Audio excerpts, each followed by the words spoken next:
500 mensen, een te volle tent.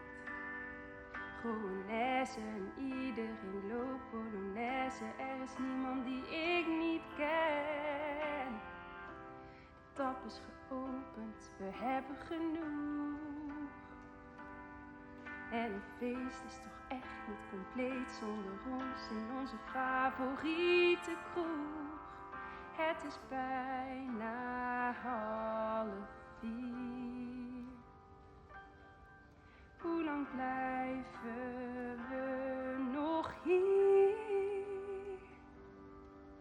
Als het bier is doodgeslagen en de mensen al naar huis.